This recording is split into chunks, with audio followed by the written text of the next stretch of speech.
we're really glad and fortunate to have two folks come back on who delivered leadership lectures to CUI during the pandemic in 2020 and in 2021, Dan Hill and Rosanne Haggerty. And Dan Hill is going to win the award for the most devoted Canadian Urban Institute guest because it is 7 a.m. there, I think, Dan.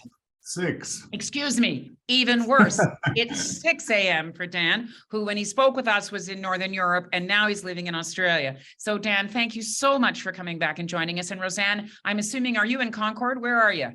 I am in New Hampshire. Yeah, no special prizes for me. No, well, only that you continue to be on the vanguard of the issues that are so important to us. So I'm not sure which of the two of you want to go. Do you want to do age before beauty? Do we want to salute the effort that Dan has made to get out of bed and go for Dan first, or Rosanne?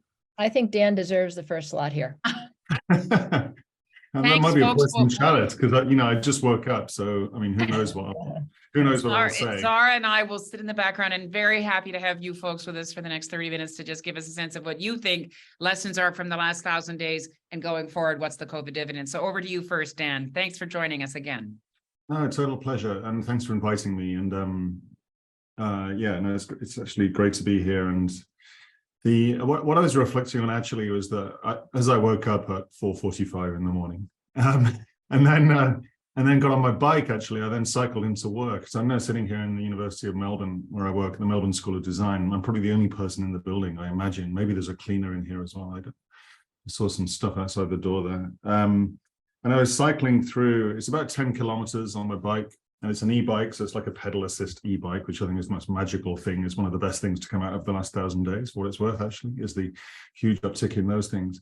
Was that the streets were completely empty. The roads were empty. It was just me. It was dark but quiet. It was kind of beautiful, actually. I could hear the birds singing. I was listening to audiobooks, but there was no one else around. And it kind of struck me how eerie it was. And it reminded me of those first days of COVID, when I was in Stockholm at the time, and similarly, obviously, the streets were quiet and people were kind of groping around in the dark as well, kind of literally and metaphorically.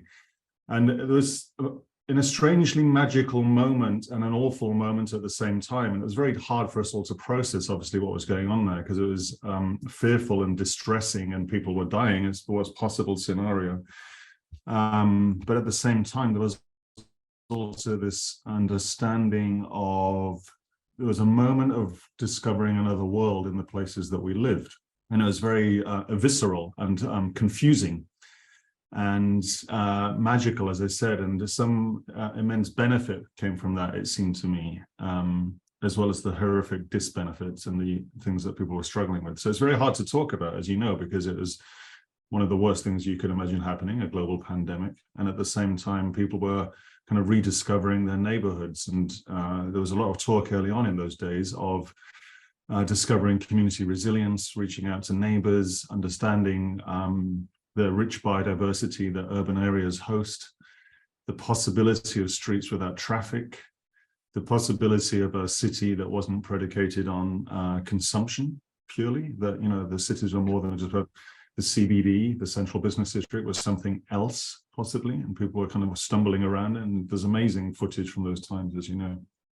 So to get to my point, I guess, at the time I wrote relentlessly about that and spoke. I probably did like 30 talks. Mary, one of them was with you guys, and talking about this, that we should not lose this moment, and to be careful about the urgencies that will come on us to kind of build back. And sometimes that would go build back better, which, like in the UK where I'm from, that was the mantra from the government at the time. But it felt a little bit empty, if I can say that, well-meaning often, but at the same time, it was kind of like a clawing back of what was there before. And I was very worried about that. So I've seen that happen after floods and bushfires and things. You know, you get the same instinct to go backwards rather than forwards. And so just to kind of leave it, and I'd love to hear Rosanne's point here, what I was then talking about was the possibility of neighborhoods that were places that not just people went to sleep in and then kind of got back onto the commute the day after, and then back into the CBD, and then back into the neighborhood and to sleep in, and then back into the CBD, you know, just the relentless monotony of that. which people had always said was their least favorite activity. Any kind of, Daniel Kahneman's work and others for decades had shown that commuting to work is the least favorite thing that humans do of all human things in any of those surveys, which is kind of horrifying. So then we heard this moment now, then coming back, and now, of course, the urgency is to pull people back into offices and to get people back to work quite often, but there's a strong resistance against that. I don't mean like a resistance in any kind of organized way necessarily. It's just there's a possibility that people have discovered that maybe the central business district could be the central question mark district or something else, central arts district, central cultural district. These are things that are beginning to emerge now, central community district. Downtown has a meaning because downtown is a big, visceral, vibrant, most dense place usually, and so it's a particular kind of urban environment, but it's not necessarily dominated by that same rhythm of 9 to 5 Monday to Friday shopping and working. Offices are still in Melbourne here half empty most of the time, and I think that's a very positive thing because it kind of shows there's a latent potential in that other half. Shops are running well below what they were before. I think that's immensely a positive thing because it makes more space for a more diverse city centre full of all kinds of things. And then the corollary, as I said, is this idea of a much richer kind of patterned city, like a polka dot city of multiple neighborhoods, all of which have living and working and playing and producing going on in them all the time. So there was that moment there that a bunch of us imagined, I suppose many people then felt viscerally. I know we've lost some of that moment because you have to move on psychologically, if nothing else. But I'd like to kind of just sort of remember that moment, again, with all the due sensitivity that it requires, because again, people were dying, but just to speak about the possibility of streets not dominated by SUVs, of central business districts not dominated by the B in CBD, but many other things, of possibility of birdsong defining the audio and the surrounding environment, not SUVs. Again, I come back to SUVs.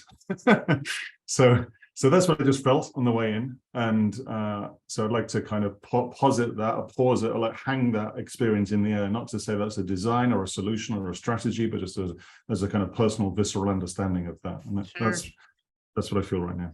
It's interesting, our opening session was about making better choices around transit, and Benjamin de la Pena was joining us, who you guys both know, and he raised a point. He said that he's very concerned about SUVs, and the new electric SUV that is 30% heavier than the previous SUV. So it's GHG, its impact, and it's making roads not safe, and it's putting more people back into car, et cetera, et cetera. So the sentiment that you just suggested, and this notion of commute, that the thing that the factor that maybe the biggest factor keeping people from coming back into offices is that they don't want to do the commute. It's just, and then we just failed. We didn't build complete communities in the first place, right? Oh, I think so. I mean, it's like 45 minutes a day on average in Australia. At least an hour actually, 45 minutes each way, and I guess it's far up to Canada. So that's an hour and a half per day back in people's diaries, and that's an extraordinary amount of time per week, which has opened up possibilities of better childcare, better gardening, better engagement, better whatever you want to do with that time. Or more work is also fine. It's like depends on the work, but that possibility there. I suppose the last thing I'd say, and then I will shut up, is that there was a sense of kind of a wrapping together of society in a different way, where we were talking about citizens, not consumers, and there was a lot of that kind of richness emerging from that time, and we've managed to keep that, I think, to some degree. I mean, certainly some of the projects I was involved in Sweden were very predicated on citizens, not consumers, and then moving to Australia, I caught the back end of your previous session. The First Nations perspective in Australia, is something we share with Canada, is immensely strong and has been getting strong through that time as well, unrelated to COVID, I think, but in the same way that it's a similar movement around relationships, around recognition of a much deeper set of understandings of place and people and environment, an injustice there which needs to be corrected and rectified, but at the core of that, a sense that people are part of their environment, part of nature.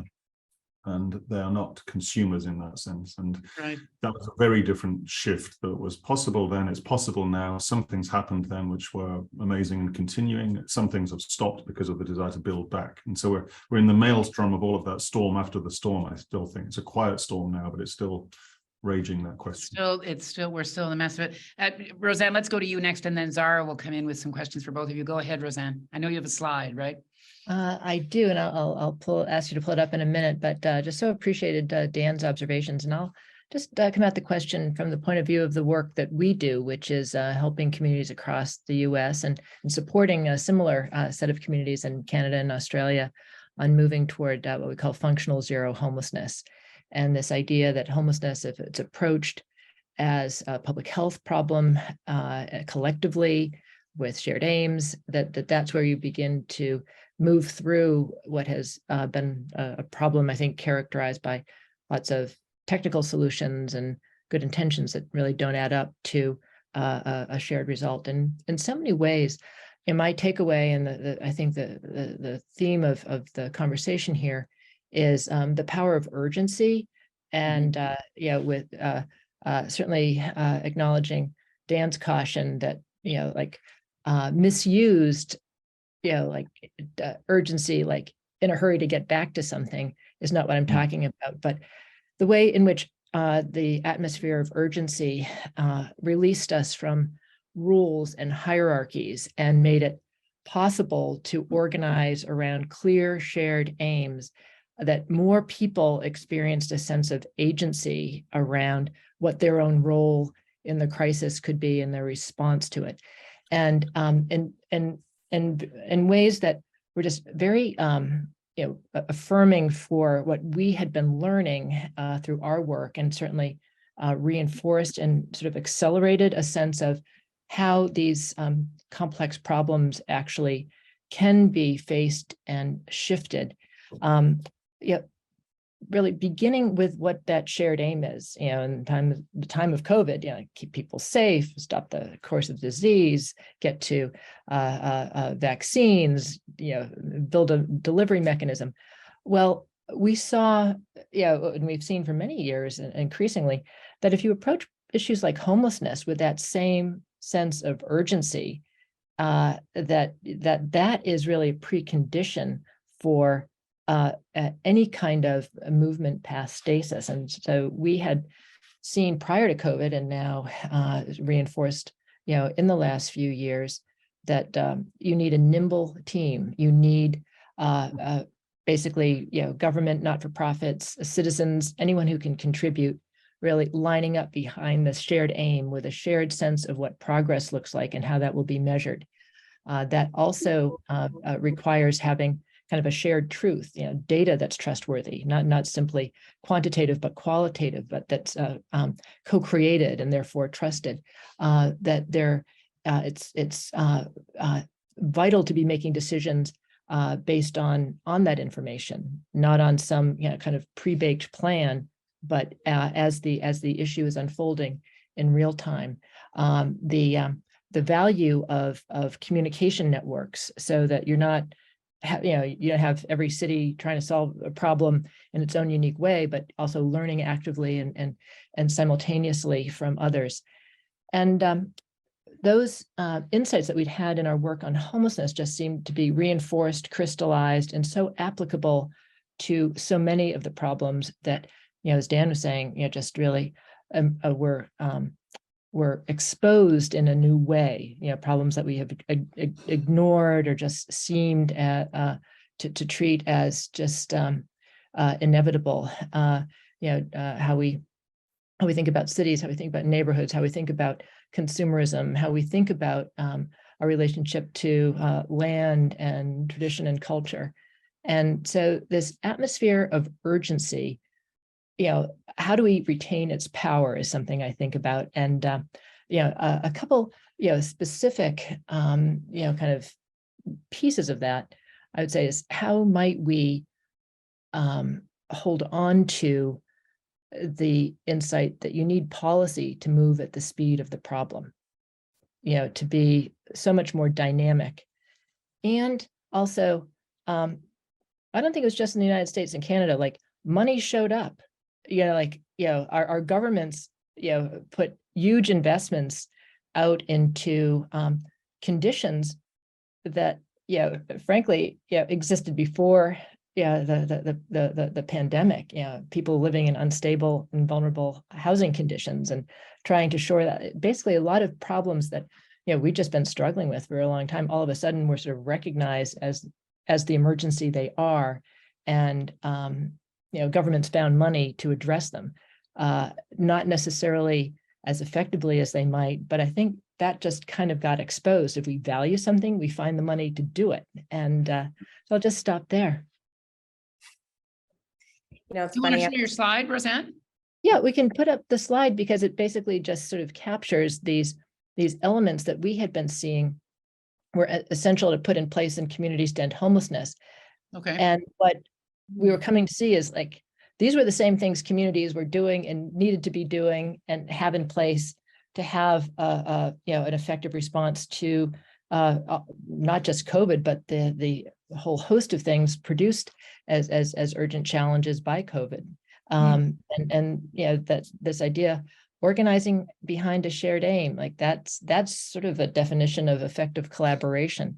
But this idea of not having a 1,000 flowers bloom, but how do we actually organize efforts in service of that aim and in communication with each other? And so pivotal to that is having kind of a shared sense of truth, a feedback loop that involves trusted data that has been co-produced, and then just resources that can be flexible and matched to an emerging set of situations. And this notion of how do we learn quickly from each other about what's working, and not be responding in isolation to an issue that in many ways is a shared event, though with its important local characteristics. Mm-hmm. I mean, I'm just looking at your graph there. And I'd love to just adapt this and add a few other things. The horizontal networks of learning, that's the business that CUI is in. And, the pandemic pushed us into getting those platforms up so that cities could and city builders could hear what each other was doing. The idea that we will, that we will learn more quickly if we can hear, well, we tried this, it didn't work, or we tried something else. Great. I just jump in, Mary, I really think we'll take the slide down. Yeah, Zara. Okay, there we go. Go ahead, Zara. just actually on that piece, right? That piece that you have, Rosanne, the shared measurable aim. So I furiously pulled up my notes from when Dan and I did the leadership talk, whenever it was. And one of the first notes I had down, Dan, from your comments was, we level power by building a shared language. And so then I saw your sort of your piece, Rosanne, building the shared measurable aim. And I'm just a little bit more curious to scratch below the surface. That's the battle, right? Is getting folks aligned and focused against a singular goal, and that singular goal being the collective good. And so just wanting to hear a few more stories around, like, where did you see that happen or come close to happening? Because that band across the top of your graph is arguably the hardest part. It's the hardest and the most, it is the highest leverage, I think, thing that a community can do. My work is about homelessness. And so I can speak most confidently in terms of storytelling from that space. But the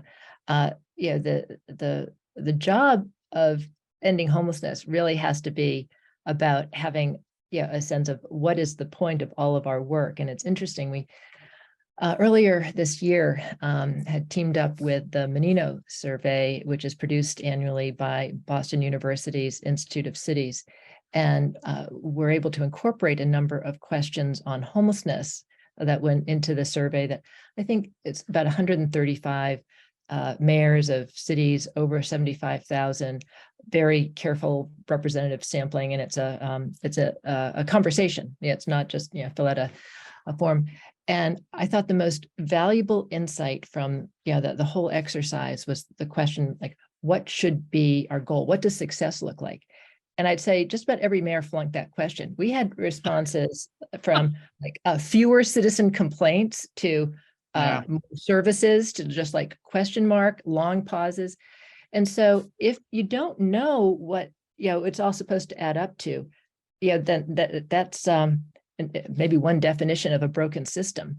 And so starting with the shared aim, which is fewer people experiencing homelessness and a measure of what an end state looks like, what we have evolved with the communities we work with to define as a functional zero, which basically is a measurable place at which a community is able to stay ahead of the problem. It doesn't mean that no one will ever experience homelessness again, but that 99% of your energy is going into prevention, to rapid detection of new crises, and to rapid and appropriate and sustainable resolution.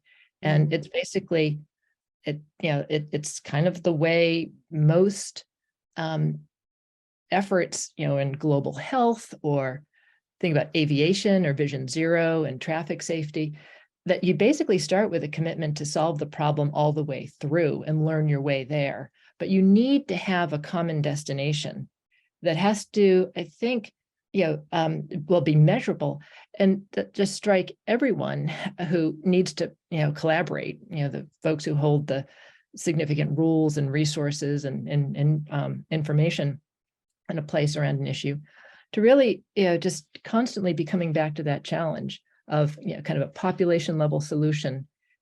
And that shared aim, one can imagine in any space, starting there, but with the intention of solving something all the way through and learning, rather than, competing ideologies or theories of change. I think that that's one of the things that we found in our work is powerful, but it's not simple to get there because it's Can I push back on the rejection of a thousand flowers blooming? Here's my concern, Dan. I'm wondering if you and Rosanne would respond to it. This notion of a shared measurable goal to me might be a bar that a lot of communities can't easily. They don't have the data and they may not have the consensus.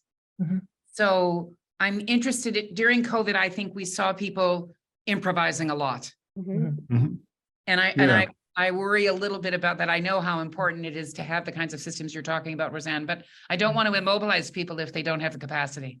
Yeah, but I mean, I think you want as much innovation as can occur, but in the context of do we agree what we're trying to achieve overall? But Dan, I've been hogging some of the conversation. Why don't you jump in here?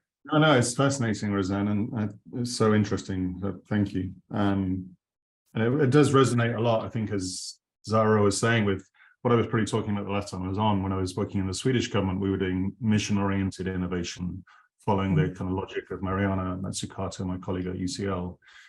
But sort of trying to pull it down to the ground. Mariana's work is at the sort of macroeconomic level and then national government policy. And I was working in the national government, but we said to get to shared measurable aims, we need to move away from the sort of abstraction that hovers at that level and pull it down to the ground. Actually, literally, our project was about streets and another one about school food. And in the Swedish context, of course, but with a street, I found it a lot easier to start getting down to the nitty gritty of, so let's talk about a street as a place that kids can play safely in it, for instance, and it's actually quite hard to get people disagreeing about that kind of thing. Who's going to really go against the idea that we have healthy kids playing, right? It's very, very hard. Some people do, of course, try. But when you're pulling it down to the level, do we want to make the air here cleaner or less clean? Do we want fitter, healthier, happier people, or less fit, unhealthy, unhappy people? Right. You can really pull it down to that level, because it's in this street. Then we set up a series of experiments going. So it comes back to the improvising Mary was talking about. We started this pre-COVID, to be clear. I don't think COVID helped or hindered us anyway in this mission. It happened to look like on the ground a lot of the street type, parklet type stuff that was happening. But we had the national government, the regional governments, municipal governments, Volvo cars, numerous consumer groups, citizen groups, all kinds of people involved in this mission. So shared end goal, right? Every street in Sweden should be healthy, sustainable, and full of life. Again, hard to disagree with. Who's gonna lobby for unhealthy streets at this point? In Sweden, who's going to lobby for unsustainable? Actually, even in wherever, most people don't lobby for unsustainable. They just don't talk about it, or they act differently to what they say. But we could then be very clear about that. You know, you can get it right down to, well, this is okay, that we've made more parking space than living space, you know, for people. These are data points we can pull out and talk about. And we did have stand-up rows in the streets with people talking about why the street needn't go in this way. But it was also super clear, once we started doing that in a participative way from the ground up, we had school kids redesigning the streets and then building them out there in very granular levels. We found, you know, 75% approval ratings for taking parking space away, which is kind of unheard of. You sort of 400% increase in activity on the streets. And you could start tracking any number of indices you wanted, whether it's, again, increase in birdsong or decrease in traffic deaths or whatever it might be. Actually, increase in retail, you know, whatever all of those things, they come down to all exactly the same interventions every time. So we didn't start with the interventions. We didn't say it is going to be like more bikes and fewer cars. I know it is in the end, but like, you know, we didn't start with that. We said the goal is these healthy, sustainable, vibrant streets. And again, hard to disagree with. Same with school food. You want school food to be healthy or sustainable and tasty, or not tasty, unhealthy and unsustainable. Right. A big shared aim. Position that relatively abstract, but pull it around a real thing that you can then do experiments with. All of those experiments got a million different metrics in them, but we never really led with those. You just use them for tracking afterwards, actually. They're like the vapor trail of learning that follows the project. But then it's, you know, can you build these things as vehicles for asking questions in public, fold the participation into that? It's the reality of politics on the ground, massive national mission at the same time. You know, that's the balancing act. Every street is exactly the same and every street is completely different. So let's dig into like what's different about this one and what's the same about this one. And if you do that street by street, it's like, that's what it comes down to, I think. And that isn't how democracy policymaking works, but that's kind of probably how it should work. It's interesting, the unit you've just zeroed in on the street, this idea that we have to take it to the granular. We've only got a few minutes left and then we're going to go to our wrap session. Sarah, did you want to jump in with a question or something else? Yeah, I mean, I have many questions, but the thing that I've been trying to grapple with this whole conversation is this tension between urgency. Like we had this urgency and the urgency was fostering us to slow down our cognition and challenge all of our defaults, right? It was urgent that we rethink how we do everything. And that's, you know, that's where great innovation comes from, right? When we slow down our cognition and go, why do we do it this way, right? Is it a rule or is it just convention ways of doing things? So the question I have for both of you is which defaults, you know, whether it's at the street level or at the organizational level or municipal level, whatever level you want to speak to, which defaults do you feel like were fundamentally challenged and might hold? Like what changes did you see, things that you thought were impossible were made possible and will hold as we go into the next 1,000 days? And brevity, folks, just saying, because we're at time. And Dan, a cup of coffee. So brevity to Rosanne and to Dan, go ahead. No, I mean, maybe I'll jump in and just, you know, I think the idea that these, we've been running on assumptions a lot, like streets for traffic, school food is to get nutrition into kids. And I said that it is those things, obviously, but we said that they could be other things as well. And so that's the nice thing about it. It kind of forced a kind of a reset moment to some degree. You could imagine something else. We should be doing that continually, of course, but we haven't set the systems up to do that. We've set them to run up on autopilot, and that have just clearly making everything worse. So the possibility that we could cut assumptions, we designed all of this stuff so we can redesign it. That was very clear for a moment, and enabled a whole bunch of amazing projects to flourish all over the world. And that was the thing in itself, like cutting the cord on the assumptions. Mm-hmm. Rosanne. I would say ditto to Dan, and more people feeling a sense of their own, you know, ability to accomplish things when freed to do so. Yeah. I guess that's the point, eh? I mean, I guess that's just the question about how do we each move in the directions that we each can and are able to, and then how do we bring as many along with us? Dan and Rosanne, always great to have you with us on the CUI platform. We're very appreciative of you taking the time, particularly you, Dan. Next time we'll do it at 6 a.m. in Concord, New Hampshire, and to even it out. And, you know, as we always say, this is the end. This isn't the end of the conversation. It's just the beginning of the next 1,000 days. So thanks for both joining, and we're going to now go to our final session. which is really about launching this idea that we need to now spend 2023 focusing on specific areas of action. And we'll keep Dan and Rosanne very in our loop on that, because we appreciate their wise counsel as we carry on here in our own Canadian way, trying to figure out what our priorities should be for our cities and for urban Canada. So thanks again, you two, for joining. Great to see you.